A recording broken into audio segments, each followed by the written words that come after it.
Everybody's been comparing the Panasonic S9 to other full-frame cameras like the Sony ZV-E1, A7C II, and the Fuji X100VI, but that's the wrong comparison.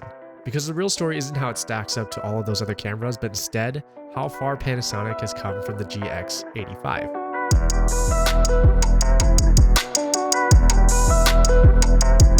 Back in 2016, the GX85 was a compact, budget-friendly camera that was really fun to use that helped a lot of people get their start into photography. Panasonic actually listened to what creators wanted back when the GX85 came about, and it delivered it. And now the S9 carries that same spirit, but for today's creators. And I think that's why it won the TIPA Content Creator Award for 2024. So let's talk about why you should be instead comparing the Panasonic S9 not to those other cameras, but instead the GX85. I bought my GX85 used back in 2020. I thought that buying this small little compact camera was going to help me take more pictures and use it over my Sony A7 III at the time. And it did. It was so small, it really easily became my daily carry camera as soon as I got it. I was like, wow, this is amazing. Why did I ever leave Micro Four Thirds? Changed my whole mind about like small cameras and small sensors. As great as it was for taking photos, I thought it really lacked in some of the video department features. Yes, the image quality was still great. It shot in 4K, but it didn't have an audio jack, a Micro Four Thirds sensor. It's compact as it wasn't super great in low light. It had an older, like contrast-based autofocusing system, which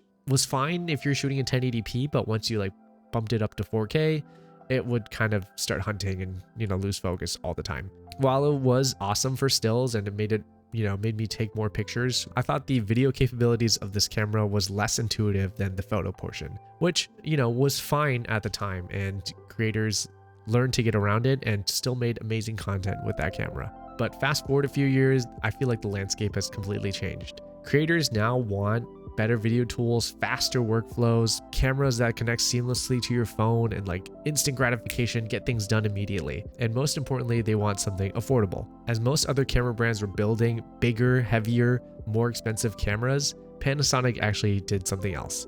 Dun da da da! Enter the Panasonic S9.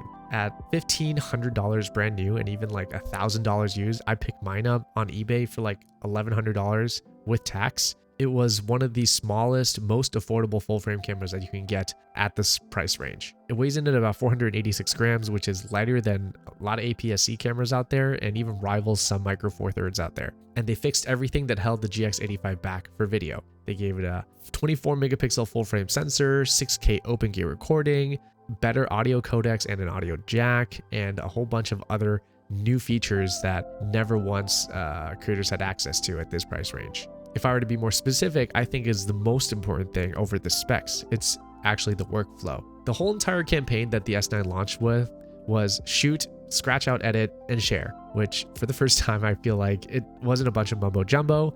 It was actually true. The Lumix Lab app is genuinely one of the best companion apps out there. With wireless transfer of photo and video over Wi-Fi, simple built-in editing, the ability to download like a LUT and push it straight to your camera from a marketplace built within the app, it is more capable than so many other apps out there.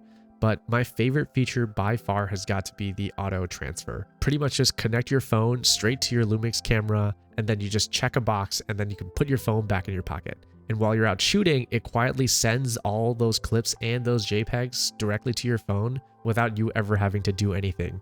By the time I open up Instagram, all those photos are already in my phone, ready to post, and I'm just sitting down to have lunch. It's such a small thing, but I feel like this kind of frictionless experience that many brands still, I feel like, don't have, really changes how you create. Now, if you watch launch reviews, I'm assuming you already know all the criticisms that this camera got when it came out. The lack of an EVF, no mechanical shutter, and no hot shoe, and that recording limit, all were pretty detrimental to this camera's launch. People were so focused on these things that they were expecting Lumix to have. A lot of those criticisms came from people who are used to getting all the bells and whistles of their top of the line flagship cameras. And they really, I feel like, missed the point of the S9. Panasonic kind of took a gamble with the S9, and they decided to cut out things that they thought most creators probably wouldn't miss. This camera was made for people who are probably coming from an iPhone, who are probably shooting on an older camera that they used to have like a Micro Four Thirds system. I'm not saying the criticism wasn't valid, but I also think that they made this camera with those types of people in mind. Panasonic had listened, and their commitment didn't really stop at launch. They've had 5 updates for this camera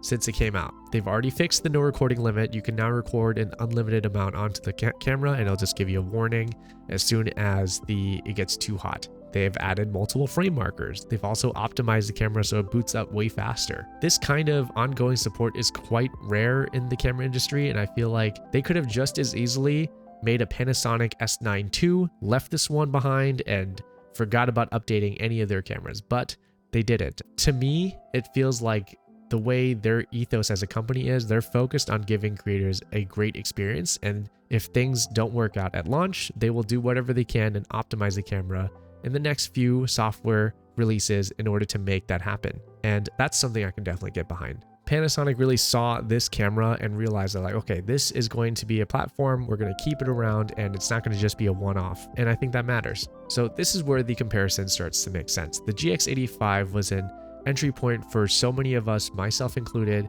and the S9 has that same spirit, I think, but it's just a little bit more grown up. You get a full frame sensor, you got better video specs, you got way smoother workflows, and even long-term support for software. All those things is just, make this the spiritual successor of the GX85. And it's not like the GX85 was a bad camera. In fact, it's actually still a pretty popular camera. It's got a cult following. But the point I'm trying to make is that the GX85 to the S9 was such a huge leap. And I think gotta give kudos to Panasonic for listening and taking all of the feedback they've gotten over the years and applying it to this new line of cameras that they have. The S9 proves that content creation doesn't have to be expensive or complicated or intimidating, but despite all of its flaws, I think for its size, price, and speed to delivery, it is undefeated. Panasonic didn't just build another camera, they built the camera that they knew creators were asking for. So that is my take, not the usual Sony or Fuji versus the S9, but instead the comparison that nobody has made. If this video changed your mind at all about the S9, drop a comment, let me know. I love this camera, and until then, it's going to be me and my S9.